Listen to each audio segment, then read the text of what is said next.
Welcome to another weekly episode of Marked Out Radio. We are the premier podcast focused on the hobby of collecting autographs and photo ops from celebrities.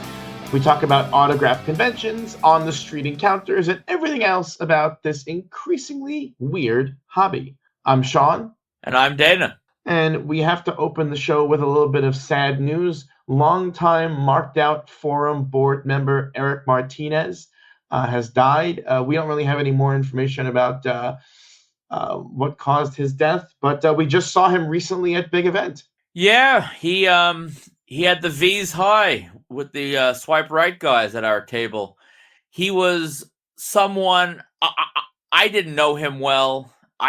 Truth be told, I don't even know if I ever had a real conversation with him beyond a hello and a goodbye type of thing. But he was someone that, never seemed unhappy at these events. He always had a smile on his face. He loved doing this stuff. And I think his enthusiasm for it was always kind of infectious. Definitely. I really didn't know him either too well personally, but you saw him at every show. He was always all over the place, all around, and always seemed to be having a great time. Yes, R.I.P. Eric. The hobby will absolutely miss you.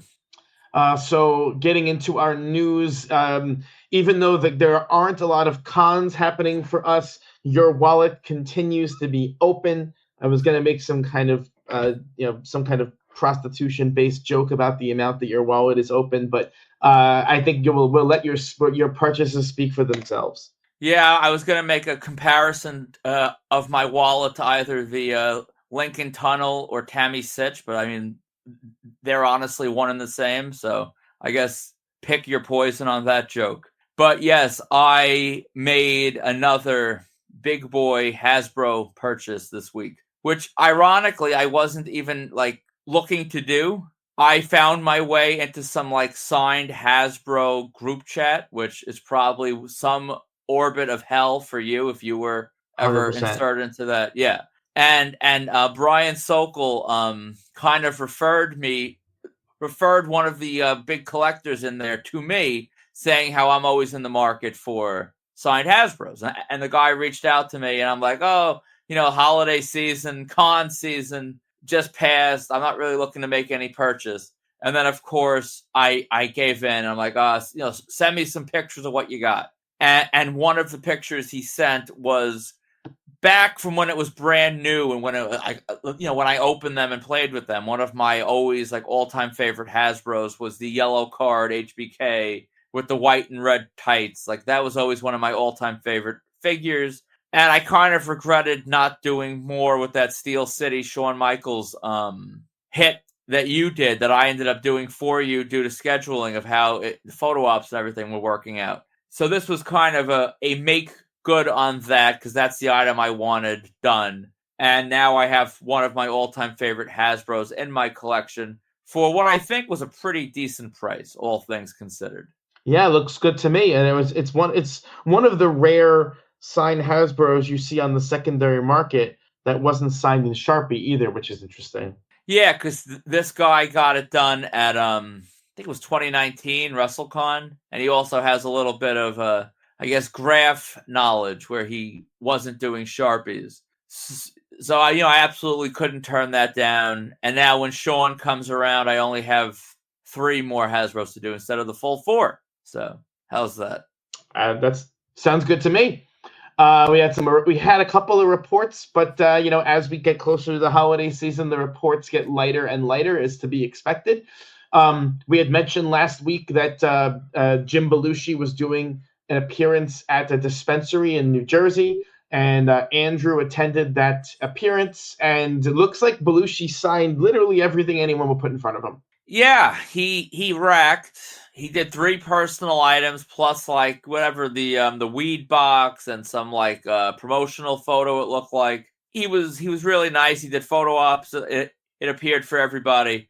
I need Jim Belushi. I didn't need Jim Belushi to a South Jersey on a workday level, but I actually followed his Instagram just to hopefully catch him doing something in the immediate northern tri-state area. I would like to do it under little more preferable circumstances. Yeah, there was no chance that I was going to be traveling to Jersey under those conditions, but it was nice to see that someone else did, and they got some good stuff. And it's nice to see when somebody makes an appearance and just takes care of the fans nicely.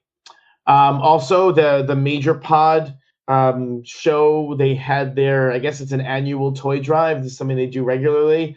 You go to their event, you donate, I guess, unwrapped toys to be able to get a photo in the ring. And then there's a show, and there's talent who are selling gimmicks around the ring. And Sean went to that, and looks like he cleaned up. Yeah, it's brand new wrestling toys. I believe it's 5 to gain entry to the show and 10 to gain the entry into the ring for the post-show photo op with the 3 hosts.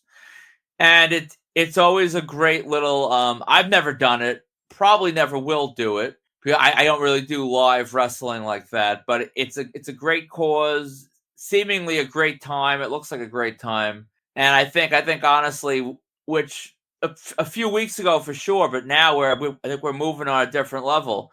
It's interesting on like a company inventory level, where I think Ringside Collectibles is actually donating a lot of the crap that isn't moving well. I have a feeling this like, because they were selling stuff in years past for like $1.49 each. They probably could do better as like charitable write-offs. It's like donations to dump some of that real, like, just unmovable garbage that they then donate to the unsuspecting kids in need. I don't know who the peg warmers are these days, but it would be kind of funny that these make it out into the world that way.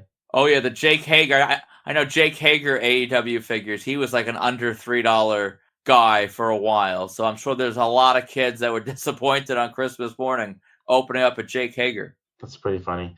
There were there's some interesting news online or in the groups coming out of Steel City. So it's funny that, okay, we've talked about the fan Facebook groups for the major cons. Monster Mania has one, Rhode Island has one, Steel City has one.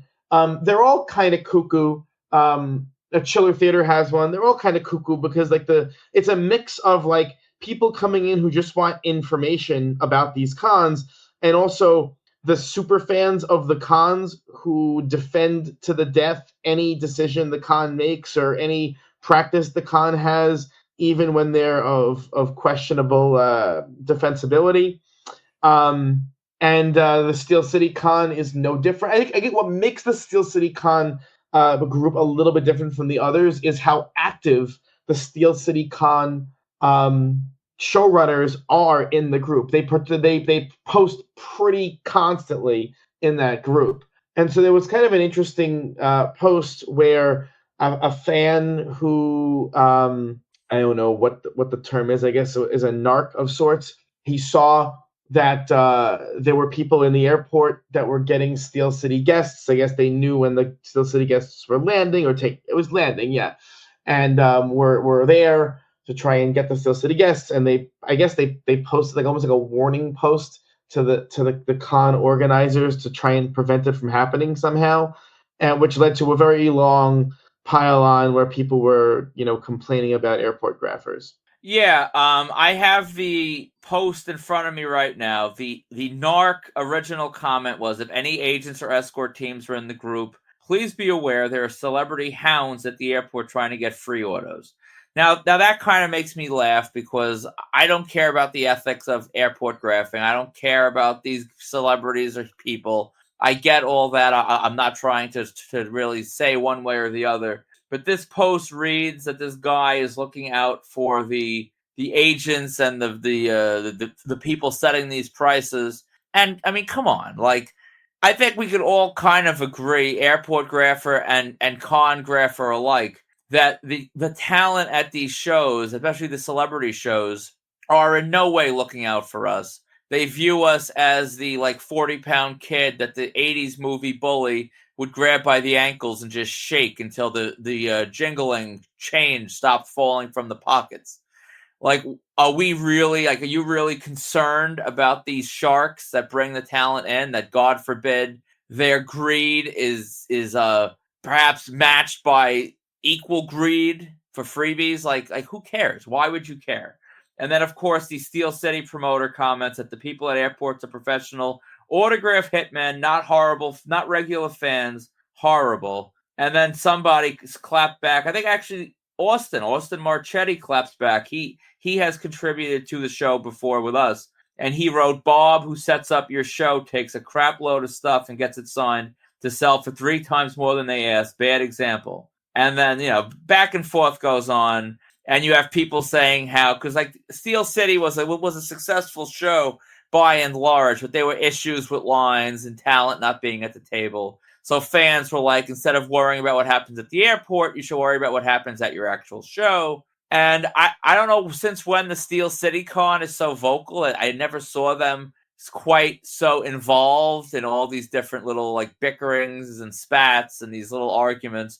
I'm not sure it's a great idea for them to do that, but I guess in that arena, it's like, Hulk Hogan circa 1986, like fighting like some anti-American heel, and the crowd is going to eat up anything they do. So I guess what does it matter? Yeah, I think all of it's kind of, look, I understand the perspective of, I have to say at a big event in November when I was picking up the boys from the airport, part of my one of the thoughts that went through my head was, how do I react if I see someone try and get them at the airport? And granted, it didn't happen, and I'm not sure I would react at all.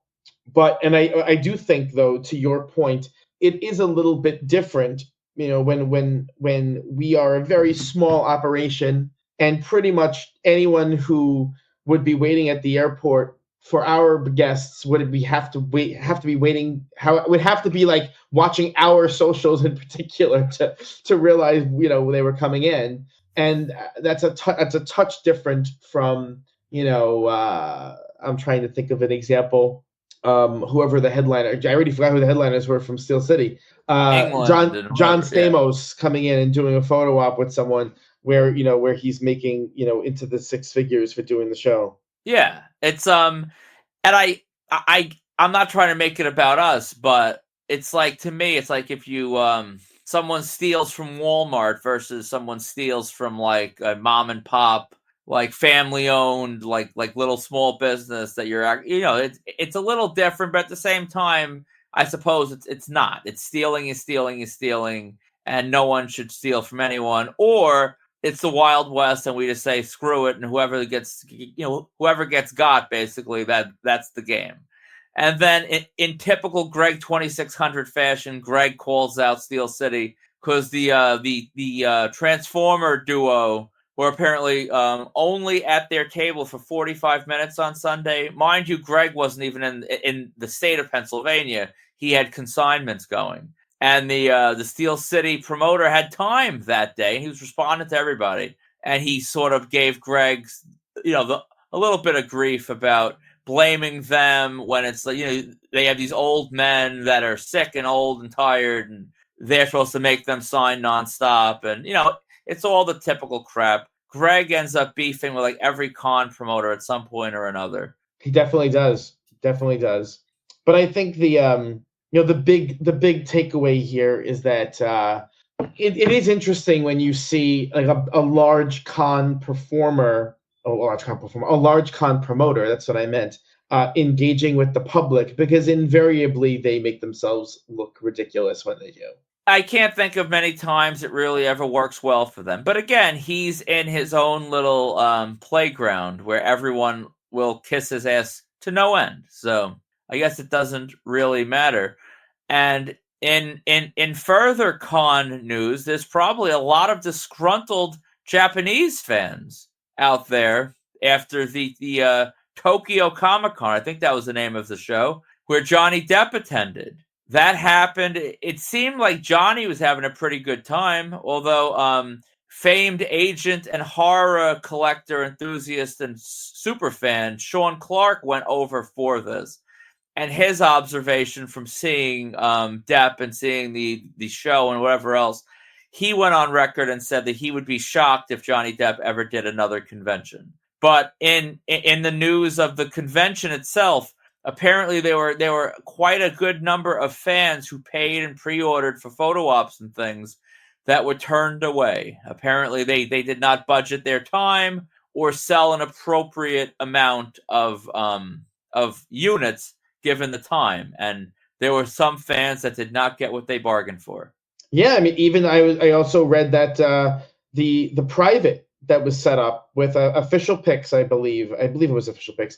They weren't able to get all their items done either, and so they got Johnny to commit to finishing those back in the States, but even the private didn't get done. So I don't know why they don't, like, when you have a celebrity of that caliber, why you don't just guarantee they're going to be there for a couple of days, unless that was part of the deal, whether he wasn't willing to make that commitment and they just kind of rolled with what they had. But you'd think when you make that level of a commitment for that much money, then you'd actually, take care of everything that needed to be taken care of so that you could be properly paid. But here we are. And I mean, and the fact that the private was also a bit jammed up, it kind of makes you wonder if I don't know, I could probably do some translating and digging, but it kind of makes you wonder if maybe Johnny didn't do everything that he was supposed to do, leaving early, coming late, because I mean, you would think this OC has a pretty good feel for how many pieces they can get done and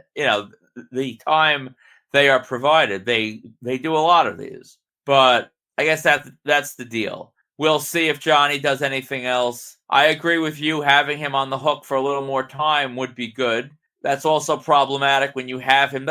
Think of all the time wasted traveling back and forth, unless Johnny had other commitments over there that brought him to Japan. That's a lot of time that was spent that wasn't spent signing or doing any of the con business. Yeah, it's true. That kind of stuff, I always shake my head at that, but what are you going to do? What else do we have? I didn't see this video, I must admit.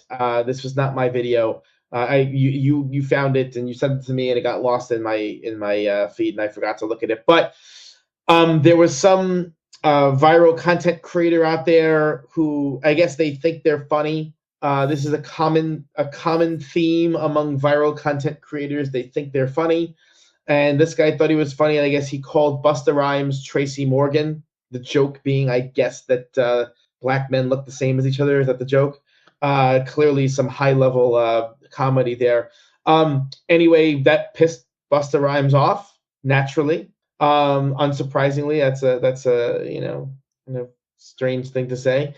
But this was captured on video, and it definitely was in the context of someone getting photo ops and selfies with Busta. And so it does bring up an interesting question about the street game these days, and how the street game more and more frequently is being interrupted by clout chasers, people who would rather, be disruptive to the game by making a video that gets clout and gets clicks, as opposed to years ago, the move on the street was to be as low key as you possibly could be so as to not jeopardize what was going to happen.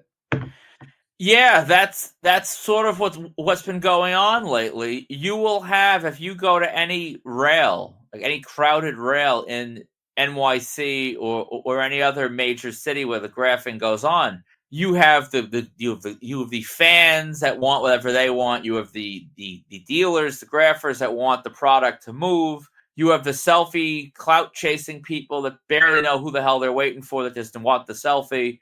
You have people that will try to hit, like there's a woman I follow that somehow she always ends up where Jay-Z is, like these different things. And Hove will pop out and she'll hit him with some she thinks she's on 60 Minutes, like some question about how do you pick a Super Bowl headliner or something, and she thinks she's going to get this interview out of them. And that's graphing 101, that you keep the person talking. Like the celebrity comes over to the rail.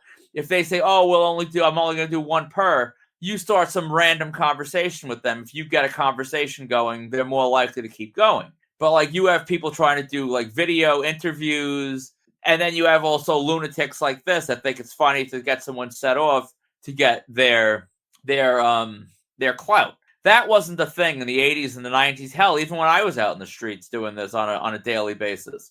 Back then, it was all about we're being low key. Some people were more mutated and just deranged. They weren't as good at that as others to fit in and act normal. But now it's like, and this is only going to get worse. Absolutely is only going to get worse. And while this was happening, you had the video of that going on. While you had Gio from GTV was there, he was recording his own clip. At least he was trying to get autographs, but he ended up pissing off Busta Rhymes with the Stay Black slogan. At that point, Busta Rhymes would have bitten anyone's head off. He was just shouting at everybody. I do think, though, the fact that, Busta had to endure this kind of racially strange remark before probably didn't help with Gio's typical kind of statement. It just set him off even more. And between the Tracy Morgan and the Gio, you had a black grapher that referred to him as my N-word. And Busta's like, I'm nobody's N-word. So it was like a pyramid of like racial discomfort. Yeah, basically.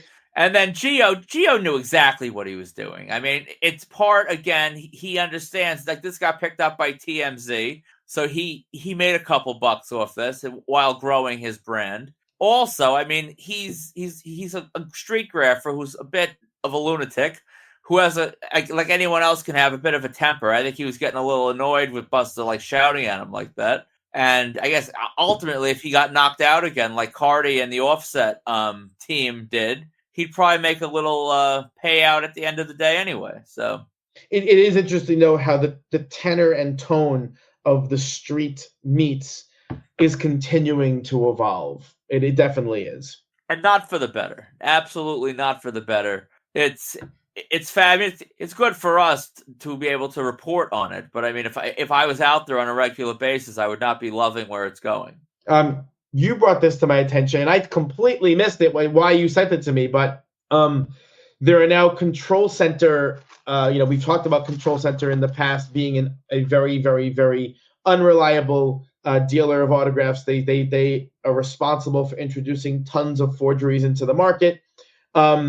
There's a signed, it's a quad signed piece. Hogan, Sting, Savage, and Vader. It's from that awful WCW era, but whatever. But that piece has multiple certifications. You have here on the list that it's JSA. I thought it was PSA. You sure it's JSA?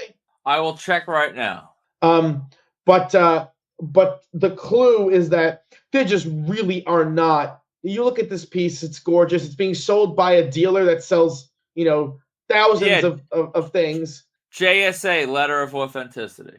And yet, the giveaway that this is not real is that it also includes a Control Center certificate of authenticity. And then if you really look at it, the Sting looks bad, the Savage looks bad, just immediately to the eye. And you're like, wait a second, what is going on here? What is JSA doing here? So the message should always be buy the autograph, do not buy the certificate of authenticity. Yeah. It is currently on eBay for $10,250, which is, I'm sure people would, no matter what that was, they'd flip out. That's not a serious number. That's just you started high and you sort of field the offers below it. This person selling it, I don't think, is aware at all, because to actually show the Control Center COA when you already have the letter from JSA would be the dumbest thing in the world. Like, you would have burnt that instantly if you were trying to pull a fast one and just sell it with the JSA. So it goes to show that, like you said, you got to buy the signature, not the autograph.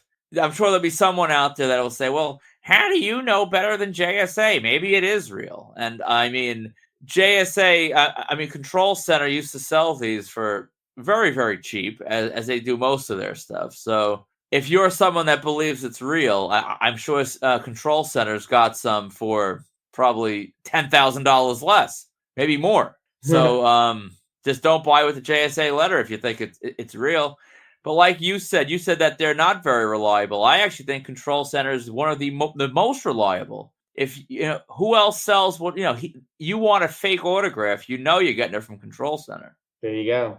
So again, the message is buy the autograph. You're not buying a sticker. Okay, Buy the autograph, please. What else do we have on here? Oh, a little shout out to Ken from K&S. He had been hyping a virtual signing. He claimed it was his biggest ever, and I'd say he delivered on that hype. Yeah, Ken has, courtesy of Fitterman Sports, he has the Nature Boy Ric Flair coming in to the Sportatorium. That is by far the biggest. That's the biggest virtual I think anyone's had, short of like High Spots. That is huge. There's nothing bigger than Flair. And personally, just knowing Ken's fandom, I know Ken. That's a cool little sort of achievement in Ken's professional career, that now he's had Flair in his studio. Like, that's cool. Oh, I think it's great. It's very, very, very, very cool. So I'm very, very happy for Ken. This is a big deal for him. I'm sure he'll do well with it because Flair always does well. Yeah. So that's pretty cool to see. We once again had Wicked Ink Wednesday. The quality of Wicked Ink Wednesday continues to increase. We really see some wild stuff come up. Like, where the hell did that come from? It's always hard to pull out the ones that that we're gonna feature here. It's tricky. Like, and people. It's so funny. Some people will definitely send a message like, "Oh, how come mine didn't get picked?" Or why did mine of this week get picked? And honestly, when I'm going through, we kind of alternate, who picks these things. And I know when I'm going through, it's really just whatever tickles my fancy in the moment. And there's really no serious rhyme or reason to how things get picked or not picked. But in any case, the three that tickled me this week for Wicked Ink Wednesday, Ari had his 1980 U.S. Olympic hockey team shot signed, but look at a lot of signatures on there. We don't really get. I'm not a collector of, honestly, Olympic autographs, but I know that's a whole. It's funny when we were talking about like the different sectors of collecting. We actually didn't mention Olympic collectors at all. That's a whole other group that's has its own rules and has its own like norms. So it's cool to see an Olympic piece featured on Marked Out, just because we just don't have that many come up in our circle. And I do like them on some level. I'm not a collector of them, but I think they're cool to look at. And they're very, I love the idea of like the historical moment in time being captured. And there's really nothing better than an Olympic piece for that. Also, the kind of a cool thing, Carson posted a game-worn signed jersey from Baltimore Ravens football player Malik Ham. And it was the kind of the intrigue was increased by the fact that he went to middle school with Malik, which is kind of wild, kind of funny. And then also Jack posted he had an item with Abbott and Costello, and then he had it rematted to feature their signatures more clearly, which is, Abbott and Costello, super rare historical graphs, very cool. Yeah, I've never seen those before. Those two. And then we had Photo with Friday again this week. The story of Photo with Friday, it was weird because it's just kind of just like when Hogan died, everyone posted their pictures with Hogan. This time, John Cena did not die, but John Cena is, if you believe the hype, retiring tonight, and the lots and lots and lots and lots and lots and lots of people posted their photos with John Cena from all different eras of his career. All different career moments and highlights were featured there, which was neat. Jack, it's actually the same Jack from who had the Abbott and Costello. He really cleaned up with his this week, his posts. He had a shot with Catherine Zeta-Jones, that's pretty cool. And the captain, as usual, had a great story along with a great photo with Kelly Giddish of Law and Order SVU fame. Yeah, as always, our weekly staples of this interaction are awesome. Our community seems to have a never-ending pile of just like awesome, like treasured moments and artifacts. Good to see. Keep them coming. Yeah, so not much con news this week as to be expected. I actually expect less next week even, as we get deeper into the holiday season. But the big news is that the big event Their March show continues to add more guests. Bill Goldberg was added, as well as Renee Paquette. Yeah, I think Goldberg is one of those names that if the promoter can sort of handle the demands and the costs and all that stuff, which obviously big event can, I think Goldberg will draw every single time. It makes sense to run it back. Renee coming, I'm not sure what Renee will do in and of herself, but I mean, I think typically where Renee goes, someone else tends to follow. So I mean, I wouldn't be shocked to see another member of the family announced at some point. That's with zero inside information. That's just me speculating. Is that person available? I don't know. They seem to be having a number of Jamie Hayter's on the lineup. They have AEW people. I know Saturdays are sometimes a problem, but they usually assume it isn't until it is. I guess that's true. That's fair. Okay. If you're shopping for autographs, check out www.markedoutcollectibles.com or our eBay store at Marked Out Collectibles. To contact us for any reason, please email markedoutcollectibles@gmail.com or join the Marked Out autograph collecting community on Facebook. All links are in the show notes on Facebook and Substack. If you want your event, product, or brand advertised on episodes of Marked Out Radio, reach out to us today at markedoutcollectibles@gmail.com. Please subscribe on YouTube, Spotify, or Apple Podcasts and leave a rating and or review. If you listen to Apple Podcasts, if you use Apple Podcasts, you can leave a rating and a review. You can leave a rating on Spotify. You can leave a thumbs up, a thumbs down, or a comment on YouTube. And now through the end of the year, we are running a special sale on autographed Harry Potter Funko Pops signed by Daniel Radcliffe, $120 shipped. You need to email or DM to buy, and that sale will run out. Actually, it's either through the end of the year or while supplies last, because my understanding we don't have that many left. Yeah, I don't think the stock is going to last long enough for this to expire. A lot of the I guess some of the people out there don't listen to Marked Out Radio because they are buying it on our eBay account for more than our sale right here is. So as always, use our eBay to sort of like identify the item you want, and then come to us privately if you are a listener, and we can help you out since there's no fees involved. The no fee gimmick. Let's do it. Let's run it up. So we'll get to some listener questions again. As Dana posts these listener feedback posts.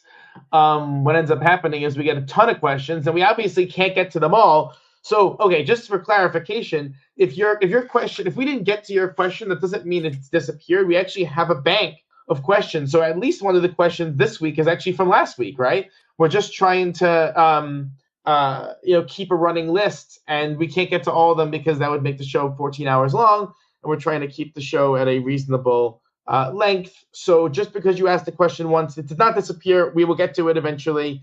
So what's our first question? Our first question is from the ever so distraught Vinny, who is not doing well since Pete Alonso has headed south down to Baltimore.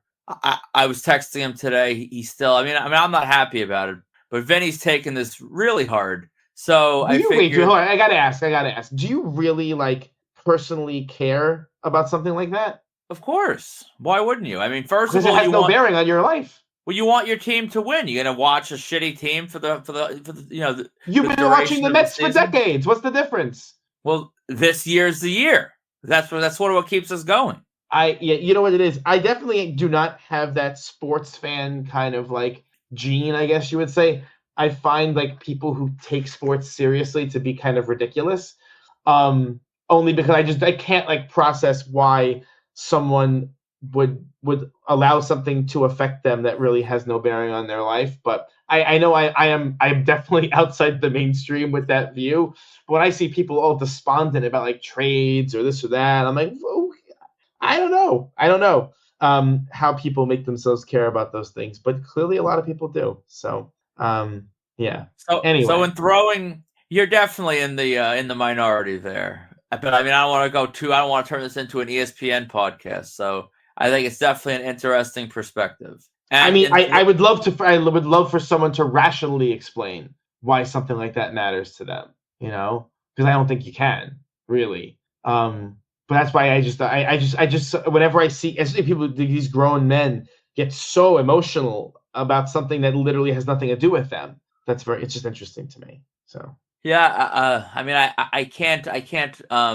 If you're an enjoyer of sports, it's hard, I think, to really do that without having some sort of allegiance or loyalty to a team.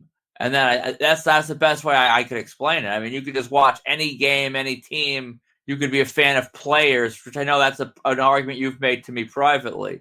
That you could understand the fandom of a player more than the loyalty to an organization. I remember when I was watching the Knicks Pacers series, right, which is kind of betraying my age a little bit, but and I was not a fan of either one of these teams because I don't have those kinds of feelings.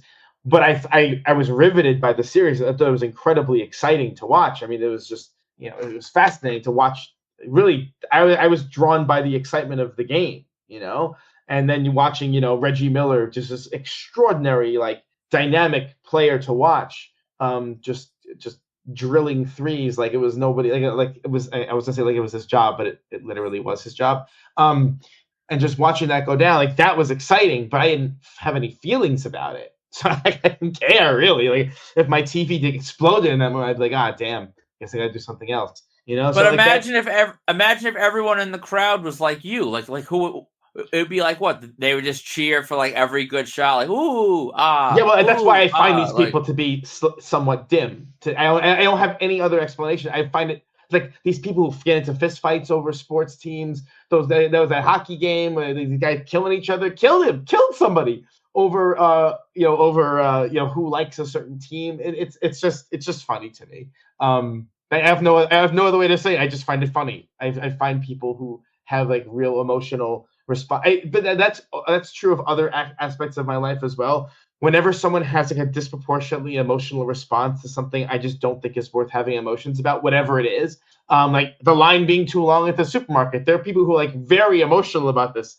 I just find that to be funny and strange. So yeah, I don't know. I just find intense emotions to be rather comical about anything.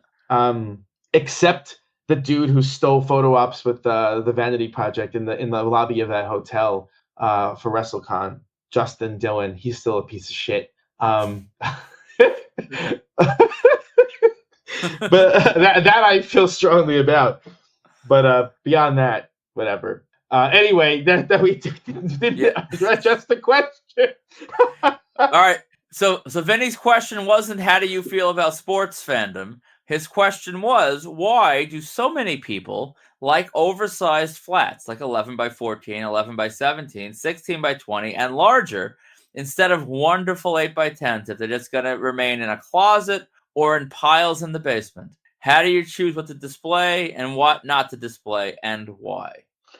Look, this is a multifaceted question, and we were kind of joking about the answer beforehand because, I mean, well, you said, and I'll just, if you don't mind, I'll speak for you. Maybe then you can clarify. But yeah, your answer to this was, well, I like 11 by 14s because 11 by 14s are worth more. To which my response was, but that's circular reasoning. 11 by 14s are worth more because more people want them. So I guess I'm not sure we're able to answer the question why more people want them. I think the reason why they're worth more is actually because they're more scarce, and they're more challenging to keep in pristine condition. So they're more scarce on the secondary market. You see loads of 8 by 10s. You see fewer 11 by 14s. I know these are like deeply unsatisfying answers. Do you have an answer as to why? Well, I guess my first question is: do you have an aesthetic preference for a larger over smaller prints, or is it a purely value-based one? And if so, what is that aesthetic preference based on? Well, personally, if I'm looking at the nipples of professional shortstops, I like the nipples to be authentic size. So like a dime size as opposed to like a button or something. I can't think of a good comparison. But no, in all seriousness, for me personally, I don't typically do I actually do like 8x10s in a lot of cases. Most of my wrestling prints are 8x10, believe it or not. I don't really do like celebrity. I don't want like a screenshot from a movie. I don't have like a Heather Langenkamp like still 8x10 or a posed promo shot from those roles. What I typically collect when it comes to movies and other things are I like project pieces. I have a couple 8x10 movie poster style prints that I regret them being that small because I don't know, it just doesn't make sense to me. Like, how would I fit? I'm going to fit 6, 7, 8 signatures, even 2 or 3 on one 8x10. You don't want to have every signature over. There's certain parts of a poster that are more important than others. You don't want a signature on the most important part. So for aesthetics, for me, I like to have a little bit of room to sort of spread out the autographs. If I did more solo, like if I just had a Heather Langenkamp solo piece, I probably would actually want an 8x10. But I go for all of these project pieces, which I get his point. If you're not going to be able to hang them, why bother? I could have 50 8x10s in a binder as opposed to 10 oversized prints sort of assembled as projects. Like, what's the difference? And I guess it goes back to the whole thing that there is no difference. And we're all just sort of wasting our money and existence collecting stuff that will be sold or discarded by family members for nothing or for a pittance of what it's worth after our bodies sadly, croak. And it means nothing. But for me, it's all about just I want to load as much stuff onto one print as I can, and then I want to have room to sort of do that. But then the second part, how do we choose what we display and what we don't display? Oh, I didn't even get a chance to talk about my preference for sorry. larger photos. So truthfully, my collecting started as movie posters. I collected movie posters first, and then for wrestling, it was just belts and figures. I had no prints at all, 0 prints for wrestling. For actually years, I didn't have a single wrestling print. In fact, I'm going to go so far as to say, with very few exceptions, the only wrestling prints that I have are souvenirs of our signings. I don't really get wrestling prints. I don't want them. I don't like them. I will, and this is going to maybe be somewhat offensive to some people. I would never display a wrestling print on a wall in my home. I just wouldn't. That's not the aesthetic that I'm going for. I don't want them. So I have wrestling figures because maybe I'll have it, 1 or 2 on a shelf somewhere. I have just looking behind me. I have like a little shelf with a signed Jushin Liger figure on there. Other than that, I'm not really. I have my signed Destroyer bobblehead on my desk. I have a couple of things like that, but I don't want wrestling flats because I'd never display them. As far as other stuff. I love collecting albums because they're flat. I do a handful of movie. Right now, I don't have any movie posters displayed at all. Maybe one day I would get a movie poster. In my old place, couple places ago, I had a couple of movie posters because I had like this stairwell where they were kind of on the wall up the stairwell. But I don't envision a time where my walls are ever like a museum where there's all these different things on them. And if I did, it would be like a movie poster or something where it's a specific aesthetic piece. So I that's why there'd be no, and it's a cardinal sin to get an 8x10 of a movie poster. That's just bizarre. It's just the wrong ratio, first of all. But it's just not something that I would like to look at, especially because movie posters are multi-signed sort of by definition. So and I know I am unusual in that regard. So I think for me, and I think this is a key distinction, I'm not collecting the people. Like, I'm collecting the project at the moment, whatever the project is. At least that's how my brain processes it. So like, it wasn't when I got Larry Fishburne at New York Comic Con, it wasn't, oh, I'm getting Larry Fishburne. It's, oh, I'm completing my Nightmare on Elm Street poster. That's it. I didn't have any compulsion or any desire. It wouldn't have brought me any kind of joy to have a Larry Fishburne 8x10 or 11x14 or 12x 17 or 11 by 17 or 12 by 18 or 16 by 20 or whatever, it wouldn't have done anything for me because that's not the way I look at collecting. Does that make sense? It does, but I know for a collector like Vinny, he has the same project sort of urges. He just crams them all, and I don't mean cram in a negative way. I'm just saying he consolidates it all, and he does it all on the 8 by 10 or 8.5 by 11, like the lineup sheet. Like for me personally, I've started a couple little lineup sheets from like my childhood, and what I do, which I can understand his way, honestly, even maybe a little more than mine in some ways, because it's the original one. But I would scan it and I blew it up, and I have like an 11 by 14 version of it. So I could space the signatures out more, and it would sort of just, it wouldn't look so crammed. And you could still read it, and it would just be, to me, better. But I see Vinny's logic that he has the actual one that he got when he went to the show, and he's had in his possession. I just have like a facsimile of it. So I get the point. I don't think I'll ever, nor would I want to convince Vinny to sort of discard his 8 by 10s and go bigger. And he won't convince me, nor does he want to have me discard my larger stuff and go smaller. It's just one of those things where it's this preference. I don't think we can make rational sense of it because I don't think there's anything rational about any of it. It's all just insane.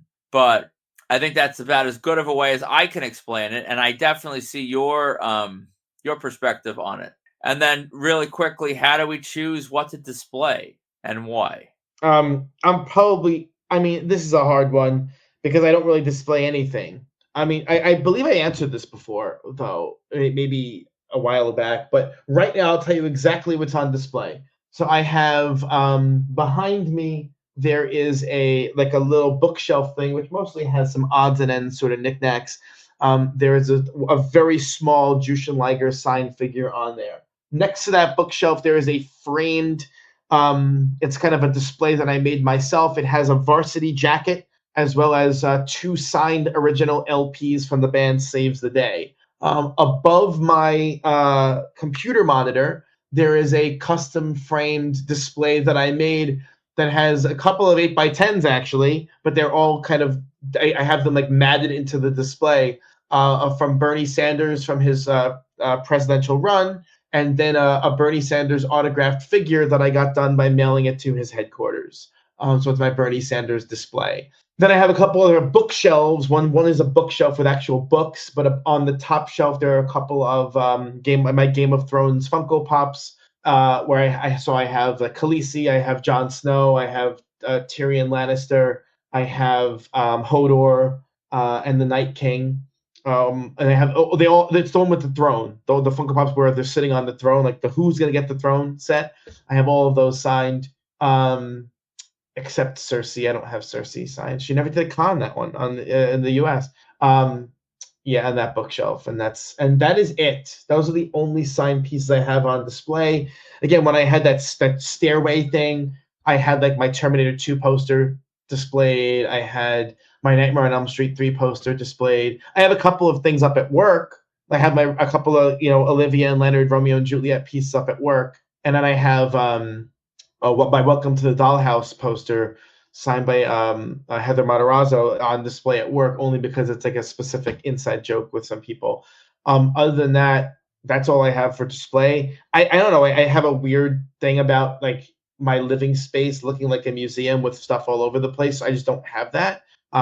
Which is why all of my stuff is in storage. But I also don't have like a man cave, with all this stuff. And if I had one, might I decorate it that way? Maybe, but I'm not there. I'll judge for a second, and I know I'm not living with this stuff, so my opinion is kind of whatever.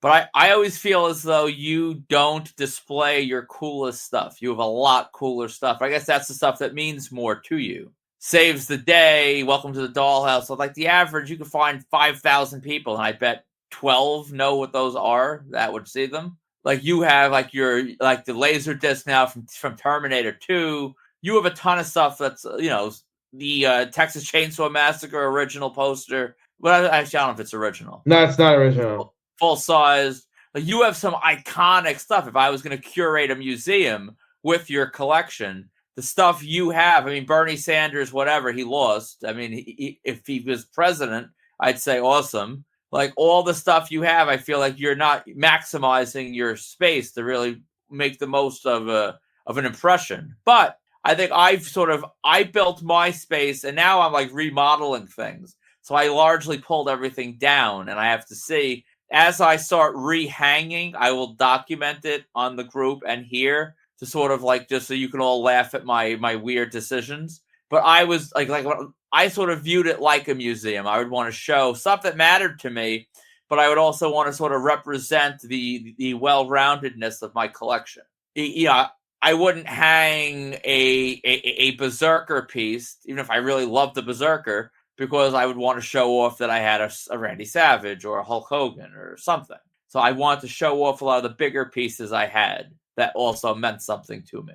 But I mean, as I'm saying this, I can hear the insanity in my own head of show off to who? Like right. who cares? Who cares? Who's impressed by Macho Man over Berserker or anything? Like it I don't know. That was how I viewed it. So I could walk around and look and be like, wow, I have, all this stuff. Yeah, I mean, I have the stuff up that I really think is cool. Every time Saves the Day is in town, I go to see them. I love that band, and I have their original pressings of their LPs, and I have that Varsity jacket. They only made 25 of them, so it's a cool thing that I like. But if people come in and go, well, who's that? I don't know. That's their business. The Bernie Sanders thing, I mean, is a little bit strange, but it was that I had gotten I had done a consignment. I sent this, as deranged as this sounds. I actually sent someone to the Iowa caucuses to get some 8x10s done.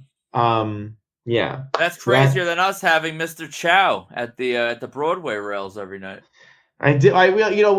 Bernie had been getting. The problem was Bernie was accessible until one day he wasn't, when he blew up overnight and you couldn't get near him.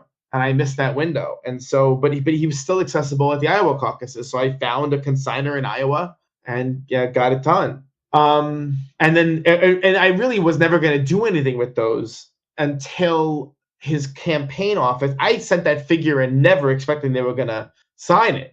I never expected he was going to sign it. Did I tell this story on the air? I don't remember. But his campaign had put up an Instagram post asking people to send stuff in, and he would sign it. I was like, what the hell? So I did. And it sat for months, and I never thought it would come back. And then one day I saw in my little email that I get from the post office that has upcoming mail. I had a package coming from Bernie for president. And there you go, Bernie 2016.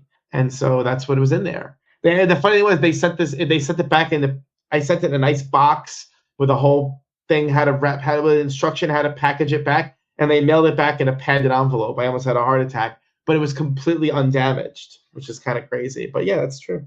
Wow. All right. Question number 2 comes from Mr. Graffs himself, Chasen Graffs. He asked the question of Funko Pops versus action figures. Which do you prefer? And then he goes on for a little personal bit of it. And then he might be attending a Sergeant Slaughter signing, and he was wondering which we would get signed. Actually, I'll get to that after. Let's focus on the first part. Funko Pop or action figure? What is your poison at this point? For me, it's probably still. This is a very tough question because it's really situation dependent. I'm still gonna probably say Funko Pop. They're just easier to stack and store. I have a method for storing my Funko Pops that maximizes the efficiency of my storage. If you collect action figures, that action figures are a nightmare to store because they're all different shapes and sizes. So I only buy Funko Pop. Really, lately I'm not buying anything. But if I were, gun to my head, knife to my throat, had to choose, I'm choosing Funko Pops. What about you? I am always going to be team action figure. To me, I still think Funko Pops are one gust of wind away from being Pogs or Beanie Babies. While I have a lot of personal ones that I don't want to sell, I've chewed with the idea of thinning the personal collection shelf But how thin would I ever get on that? Probably not super thin. I'd probably kind of keep what I have. But I don't know. To me, action figures are somewhat timeless. I think they are. Obviously, as you see, there's certain ones that are more timeless than others. If you were all in on those weird, like, late 90s, early 2000s, Jax, WWF, like, space wrestling hybrid ones where you had, like, the Legion of Doom dressed in, like, silver, like, space suits, like, a little less timeless than a classic Hasbro LJN or what have you. Even the Jax Classic line hasn't really aged as well as it probably should have. But in general, I mean, the markets sort of ebb and flow, and things that are hot get hotter, things that aren't so hot all of a sudden pick up steam. Of course, flip side, hot things can sort of go out of style and out of flavor and out of fashion. But I think figures are the safer thing. I like looking at them more. Funkos I didn't collect when I was young. If I was a kid buying Funkos, I guess I'd be nostalgic for Funkos. I'm not nostalgic for them. Truth be told, I think a lot of them look ridiculous. I think the big black eye is kind of dumb. I think horror characters, I think animated characters look a lot better in that form. I kind of like you getting Robert Downey Jr. on that instead of something more, I don't know, more lifelike, more conventional. Kind of blows my mind. But then I get you did that as an investment. You really never wanted to keep it. But, like, if I saw Robert De Niro tomorrow, I would never want, like, a De Niro Funko. I would want. But would you want a De Niro figure? Because that's what they were comparing here. De Niro probably not. So fair way to sort of poke a hole in that comparison. But I would never, like, on a wrestling level, I would never reach for a wrestling Funko over a wrestling figure. I just wouldn't. The Hulk Hogan Nash one I have with the NWO, that one means more to me because I got it on my honeymoon. And I just, I'm nostalgic about it. But, like, I would much rather, if it wasn't for that feeling, I'd much rather have a figure 3-pack than that. So let's just take wrestling out of the equation here. Are there any other, are you getting any other kinds of non-wrestling figures? Well, I made the decision with the Nun. I did the NECA and that weird, like, head thing. Instead of a Funko. So I did that. I could have done a Linda Blair Funko, but I went with the giant figure doll thing. It's not a figure, it's a doll. Come on, what are we doing here? It's a doll. It is an action figure. No, they actually market it. They market it as an action figure, which I understand why they would. But it is a doll, I agree. But I picked the doll over the Funko. I'm looking at the unsigned Funko right now that I got the doll signed instead. So, yeah, I made a decision there that I valued the NECA and the doll over the Funkos. But now, then the Nun signed the NECA, not to my liking. So now I don't know what the hell I'm going to do. So it's all bad, honestly. And to my point, I do have some figures that I like, that I kept. I have I have those there's some large Japanese HAL figures. I have some Mexican figures that are just there's no Funkos there. I have a Robert Englund. I have Robert Englund sign a really cool Freddy figure that I like. So I do have some figures, but I think right now with space being a consideration, you got to at least for me, I would do Funkos for that reason. Which is also sort of warped that nowhere in your answer was there any mention of how they display. It was all about how they store. No, because display is a red herring. No one is displaying this shit. It's really like I just find it a weird hang up because no one's doing it. So, like, am I really gonna make decisions about this based on something I won't do? Well, hold on. No, maybe no one rational is doing it, but if you go in these Funko groups, there are people that have their entire houses lined. They have Detolf shelves all over the place. They have their entire wall is Funkos or Hasbros or what have you. So people are displaying it. Maybe it's antisocial behavior. They have someone walk into your house and they see just a barrage of whatever your drug of choice is all over the wall. But, I mean, people are displaying it. I would say, I don't know if it's 50-50, but there's a big amount of people that really do display this stuff. I would say there's a very small niche of people who are displaying this stuff, and most of them should probably be institutionalized.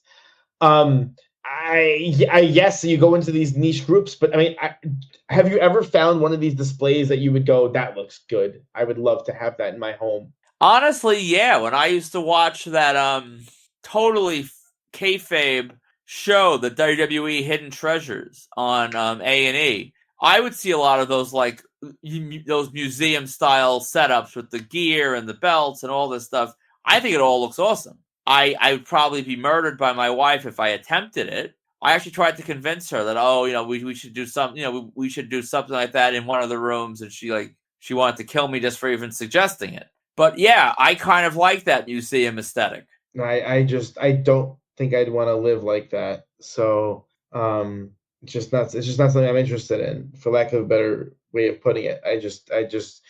That only adds to the insanity of my collecting, right? That if I'm never going to display it, then why the hell do I want it? And then because it's just more about having it than it is about showing it off. It's even weirder. I really don't ever try to proclaim myself as not weird. I think this is a really good example of why I am, and I can't logically justify it or explain it, but that's very much how I feel about it. So yeah, so I have a very hard time like thinking about displaying these things, because I know so many people who own so much crap and none of it is displayed to their liking, and everyone always like, oh, I have so much more. It's just not it's not ready yet. It's not displayed to my liking yet. And I'm like, ugh, here we go. Knowing that it will never be, really. Because even those guys, I'm sure, who have their little museum and even they're featured on television, they have boxes of crap in the attic or something. It's one of those things. It's a sickness, this whole thing. So, and I love it, but it still is what it is. Agreed. And then for the second part of the question, he may be meeting Sergeant Slaughter soon, and he wanted to know and get our opinion on whether he would do a original G.I. Joe or original WWF rookie card from 1982, or if he should... No, actually, I take that back. The original G.I. Joe is the action figure, as opposed to the rookie card from 1982. And which would we get signed?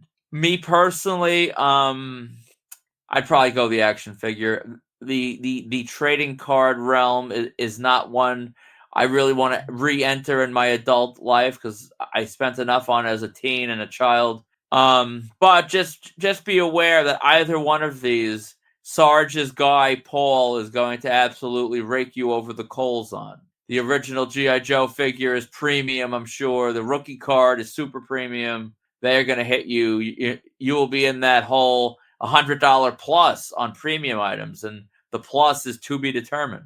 Yeah, you haven't even you stole my line. I was going to say get whatever choice you make, get your wallet ready, brother, because they're going to bleed you dry. That is Sarge's MO. That is what he does. There's no real way to escape it. He wants to make sure he extracts out of you whatever you are willing to pay. Yeah, at some point I have that Hogan WrestleMania 7 poster. I want to add him on, and I want to get a Hasbro. And I'm honestly, as deranged as this sounds, I'm almost just hoping he dies before I have a chance to actually do it. And by chance, I mean I've had many chances. I just keep passing, hoping for him to die, basically, so I don't have to deal with paying way too much. And that's completely deranged, but that's where I'm at, because that's the way they operate. I'll concur with your feelings on Sarge there, but do the figure. A trading card. This is an area I am not a trading card person. I actively dislike trading cards, but I know there are people out there who love trading cards, and if you love trading cards, get the trading card. But I don't and wouldn't. So agreed. But that's just me. All right, we have a question from Chris. He who do you have multiple signatures of, and how many, and also why so many? Is there one person above all the rest that you just have a lot of signatures from? Damn it. I have to think about this. So I mean, I have not a lot of Hogans, but I probably have 5 or 6. Whatever I got done that time at Well, I got some done at Fanatics, and I had others done years ago at when he did that show. Wild that that you even sports show. think that's even close to being a lot of Hogan's, but go on. I mean, it's more than I don't really have a lot of repeats. So for me to have 5 or 6 from a person is a lot. I mean, obviously I have a stack of Olivia's, but that's, the circumstance. I don't think if I were just a collector, I would have all those. I have a lot of Billy West, believe it or not, because anything Ren and Bob Camp, because I have a bunch of Ren and Stimpy stuff. And I got it all signed by them, and I got it all signed when it cost next to nothing to do so. I definitely wouldn't do all that now, given how much both of them have raised their prices. But I do have a bunch of that. What else? I have a bunch of Ligers because, we did that signing with him, and I got a bunch of masks done, a bunch of figures, a bunch of all kinds of crap, a bunch of magazines. All these things. I don't know why I do these things. I guess for certain guys, it's always oh my God, they're never going to come around again. I have to get it all in one shot, and then I find more shit the next time. So it's just a stupid, erroneous assumption, but I do it. What else? A lot of Mudas, but that was, from last time. On a non-wrestling front, I have a bunch of Robert Englund because I mailed it away. That's pretty much it. I'm not a strong multi-collector. I'm not the kind of person where I need multiple projects with the same person. I guess especially because most of my projects I've kind of retired at this point, so I'm not really actively seeking out. Like I have Robert Englund on a bunch of projects because I have Nightmare 1, Nightmare 3, Nightmare 4 posters. Stuff like that, where I have a few posters on there, but I don't have like a booklet of 8x10s where I have 17 8x10s from so and so. I don't really have that, so I would really have to dig through my collection and figure that out. Yeah, my answer is going to be a lot more crazy than yours. There's probably 50 people. I have 25 to 30 autographs from each. Because a lot of what I did and what I started after COVID was the 11x17 wrestling pay-per-view posters. So like when I was starting these out, I mean, I had 35 items for Tito Santana with everything considered. I also do magazines, like WWF magazines. I sort of thinned my collection a bit on the after ones. I'm really focusing more on the WWF magazines. So between magazines and pay-per-view posters, there's a lot. Like, I think my number one is probably Bret Hart. I must have like 70, maybe somewhere like that. That's an absolute ton. Yeah, it's wild. A lot of figures, a lot of posters, a lot of Nash. I must have like 65 or 70. Like I have like I think I have a pay-per-view. I have every WWF pay-per-view Nash was ever on printed in some form, 11x14 or 11x17 signed. I have like I have house shows from when I was a kid that I did posters from. I have an insane amount. Celebrity-wise, it's different with the wrestling. Even before we were really like a business, I was still making my deals and getting my stuff done for cheaper. So it was a little easier. But with celebrities, like I'm not, I guess like Chevy Chase, I got like 5 or 6 done at full price at Steel City. So I have that many. Robin Williams, I have like 6 or so from the street that I got myself simply because I loved Robin Williams. And when he died, like I could have sold those laser discs for probably $1,200 each easily at that point. Because there wasn't a lot of really nice, authentic stuff hitting eBay. And the stuff that was like through the roof. And I sold nothing. And I don't regret it for a second. I'm glad I kept it all. Yeah. And what you said is very real about the idea that, I'll never see them again. And it's like in some cases, it's the right move. Like for example, Hogan, I probably have around 20, which to me feels light. I want to be in like the 50 range for Hogan, but I probably never will be because I don't really. When I said that a couple of months ago, that after I got that last piece, which I think was the Hasbro, that I kind of felt like the itch was scratched. I don't see much. I look every day for Hogan stuff on eBay. I don't see much I want. I really don't. It's like, that's cool, but I don't want it. I think I really got everything I really needed from Hogan. And for what it's worth, I paid around 5 something for that Hogan Hasbro. All Hogan signed Hasbros now, except for one that signed in ballpoint pen and looks like crap. they're all sitting on eBay now for like north of $1,000. And I mean, emphasis on sitting, but does anyone selling them come down? How patient are they? So I feel pretty damn good that I grabbed the one I grabbed at like $550 because like they were all like, I looked the other night, they're like between like $10.50 and like 12 something. They're all the nice ones in paint that aren't like completely beat to crap, are all north of $1,000. So sometimes that I think they're going to sit because I don't think they're as rare as these guys want them to be. Yeah. I mean, listen, I'd rather they sit than the person completely lowers the price and they start selling for $300-400. I know if I was going to sell mine, I would put, granted with the price I paid, I kind of would have to. But I mean, I don't think it's as rare as they want it to be. But at the same time, a lot of things aren't rare. I'm convinced like Roddy Piper Hasbro's signed are extremely common. He was all over the place. But you almost never see them on the market. So whether it's rare is one thing, but how common will it ever be on the market? How many people are going to give away mint condition signed in paint Hasbro's of Hogan? So I mean, I think them being north of $1,000, I think if anyone really wants one at this point, you might have to go somewhere in that ballpark. For sure, definitely. Okay, and then our final question of the day, which kind of is timely since you posted a photo that sort of fit this week for Photo with Friday, comes from our good friend Captain Kangaroo. He wants to know what are our thoughts on photo ops with minor celebrities, and he doesn't mean your Z-list celebrities. He means actual children, the ones that are young and underage, and that some people could feel weird about asking for photos, selfies. How do you feel, Sean, about taking a photo with people under the age of 16? Well, it's funny that it's funny that that's the question that came up, because for my post on Photo with Friday, I had my photo with Noah Schnapp, who was newly hired on Stranger Things. This is when Stranger Things was I walked right up to Noah Schnapp's table at Monster Mania. He didn't even have a big line. Which is kind of funny. It's funny because I ended up I had him sign a Funko Pop. I ended up selling that Funko Pop for a lot of money. Again, when at his peak, and he stopped doing cons for a little bit, like he was going off to college and all that.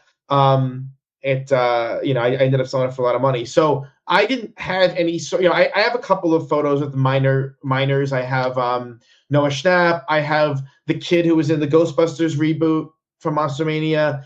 I have the little girl who was on that famous little girl who was the little girl zombie from Walking Dead. Those might be the only minors. I have to really go digging in my collection, but I think that's pretty much it. Weird. I'm not gonna lie, I did feel weird about all of them. I don't know how weird is the right word, but it is a little bit. It is a bit weird when you see a kid already getting sucked into con life to some extent. I don't know if taking the photo with them was weird. It was more like, this kid's already in the con life. They're already going to be somewhat cynical about how they look at the world. That's kind of how I took it. But I don't really feel. Do you feel weird about it? Well, no. I'm actually going to make a little bit of a hot take. I know that a lot of people have made this argument over the years that it's weird. They act like it's like some sort of a pedophilic act to like take a photo with a child celebrity. I've never felt that kind of a fear, honestly. Here's my hot take. If you are so concerned about seeming like a pedophile, it kind of makes me wonder if you have some like latent like urges and feelings that maybe you are one and you're like want to guard that secret. I don't know. That's I know I probably pissed someone off saying that, but like to me, I don't see how like meeting a kid at a convention. Hell, I met Abigail Breslin at her play when she was like 14 years old and her mom was there. I got a photo with her. It seemed it didn't. I didn't feel like a pedophile for doing it. There's always a little weirdness when you're on the street asking these people for photos, just in general, because I mean it's a weird thing to do, kind of. But I mean, it wasn't really weirder because it was a kid. The one time I passed on a kid was actually I don't even know why I passed, and I regretted it. but I saw the little boy from Blackish at a TV Week Upfront hotel. But the thing was, he was in a rush. He seemed to be in a little bit of a rush. He was walking with his parents. And the idea of like sort of chasing a kid down the street for a photo, that felt a little weird. That maybe you seem a little grabber from the black phony doing that. Like you start running after a kid. But I mean, the average interaction with a youth celebrity, I don't think is necessarily inappropriate.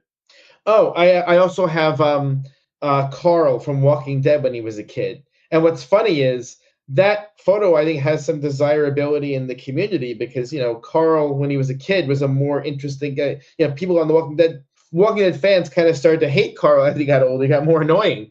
So there was a certain, fun, looking back on it, it's fun to have Carl as a kid, again, through Monster Mania. And listen, who wouldn't rather, if you could take your Macaulay Culkin photo up and sort of put it into a time machine and have like 12-year-old Macaulay Culkin, like, is there anyone that would take 40-year-old Mac over like the way he looked in the movies that he's known for basically being a child actor? I don't know. I mean, to be fair, I don't really know. I'm not sure we go that far. I guess there is a certain, what a photo op really is capturing a moment in time, right? And so anytime you capture a moment where that kind of resembles the moment you're trying to preserve is interesting. Yeah, I regret not doing that Monster Mania where the It Kids were there. Because A, they don't really do cons anymore, and B, if they start up again, they're going to be like 25-year-old adults that barely resemble themselves, perhaps. It's all about capturing that moment. And if the same way I wouldn't want a photo with an 11-year-old Robert De Niro, I really wouldn't want a photo with a 60-year-old Macaulay Culkin if I could avoid it. You'd rather have them as close as you can to their prime. Yeah, so I guess that, and again, it's kind of a wishy-washy answer, but I really don't feel a particular kind of way, truthfully, about it. I mean, again, it is sort of weird handing the money at a con. That I find to be true, but not on a level. I think not the way we're talking about where you feel bad about. But I sort of feel bad that they're getting sucked into a con life and sort of acknowledging that their career prospects are limited. That's I just feel bad, but. Well, look on the bright side. You're not handing the money to them. You're handing it to their soul-sucking parents who have mortgaged their innocence and childhood for more cash at the expense of their efforts. That's alarmingly true, honestly. Alarmingly true. Is that it for the questions? I think that's it for the questions this week. Yeah, and just a reminder, if your question was not asked, as you already said, it will come up in the future, unless it was something that was... We had a couple that we had like literally already tackled like verbatim in the past. Like we just skipped those. But your question, if you asked it already, is likely in the bank, and we'll just keep adding to the bank as we go along. For sure. And keep sending them in. They're very fun to answer. Agreed. So what's coming up for us? Nothing is mine on this list, so this is all you. I had something to do tomorrow, but there's supposed to be 5-6 inches of snow. And I don't really think I'm going to care enough to drive to Mulcahy's all the way out in Nassau County to get the current Met third baseman, Brett Beatty, because I'll be completely honest, given what the Mets are doing right now, I don't even know if Brett Beatty's going to see Port St. Lucie in the spring. He might not. Now, can you call yourself a real Mets fan if you're not going for their Brett Beatty? I mean, if it wasn't snowing out, I would say no. It wouldn't be a good look. But since it is snowing... You do know it's supposed to snow tonight. It's not really snowing tomorrow. No, it snows tomorrow until noon. I follow island-wide weather. Cheap plug. And I've been watching this extremely close. It snows quite heavily, actually. It's significant in the morning hours. And the roads don't... And there's no melting. So the roads are going to be sort of icy and just whatever all day. There's no real melting, I don't think, until Wednesday. Oh. So I guess no Brett Beatty. Yeah, I didn't pre-order, so I have that flexibility at least. What I will be doing next week, though, is Demolition. Axe and Smash are coming to the K&S Sportatorium. I have some stuff to get signed. I still may make one more purchase before next week, if I can even get it here on time. I've been shopping around. We will see. Then the following day, I have DMC at Looney Tunes. I pulled the trigger on my item last night. I already bought my ticket last week, so I am in for that. You are skipping DMC? I am. I got him on the Funko Pop, incidentally, that I overpaid for. Not great. And that's it. Yeah, so I have that. And then I will be doing K&S Con, which I almost wasn't going to do K&S Con. My wife floated some, to go visit family. And for a split second, I thought about convincing her how this weekend wasn't good for the family trip to go visit her aunt in Baltimore because I had items to get done from Hacksaw Jim Duggan.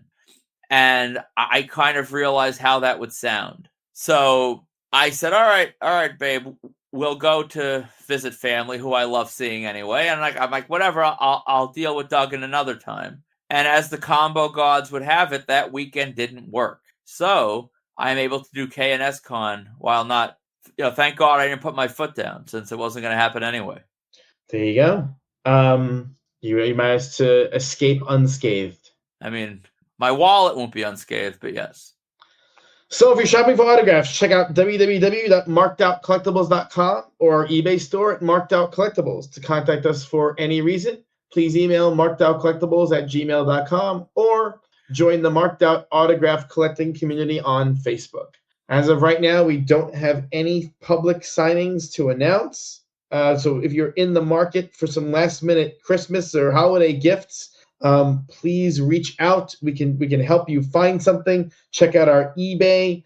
If you don't see anything you like there, but you've heard us talking about something, hit us up, and I'm sure we can find something for you. Yes, listen, Maria's vagina has been quite the hit on the holiday shopping lists, apparently. It's the fact that we've sold several this holiday season is wild. We're going to be sold out in the near future. We're actually really getting down on our quantity. We have to figure out the next laughable piece in our collection. Actually, I think I've picked one. The Ted DiBiase Funko Pops. Let me tell you, we will each be buried with Ted DiBiase Funko Pops. But part of that is our buy-in was just too high on those, and so we don't want to list them at a price that will actually move them. Let's be fair to that. Yeah, I think when Ted finally cashes out, so to speak, we can hopefully find the number that works for us and the buyer and move them on some big wave of emotion. I hope so because as of right now, they are. I agree with you. They are going to eclipse Maria's vagina as our most unsellable item. I mean, I'm actually shocked at how briskly Maria's vagina has been moving lately. And Maria's vagina has been really all over the place. Well, listen, I always believed in Maria's vagina. That's why I wanted to do it, but it's finally living up to its whatever. Living up to the hype, I suppose. Would you say it's finally open for business?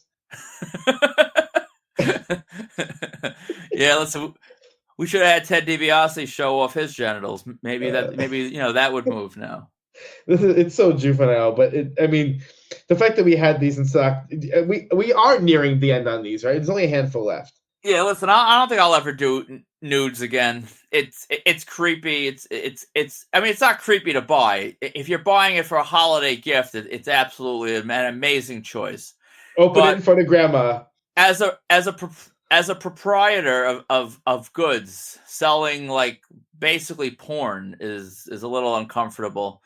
Much like the kiss prints that people have, that we tried one time with a female talent, and I don't think we ever got into that in full, and I'll save that for a future episode. But there's several things in this hobby, in this business, that have made me feel kind of uncomfortable, and I don't think any more vagina shots or penis shots are the answer going forward. And so it goes. All right, I think we're done for this week. Yes. On that note.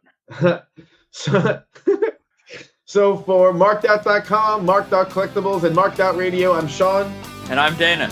See you next week. We close in on the holiday season.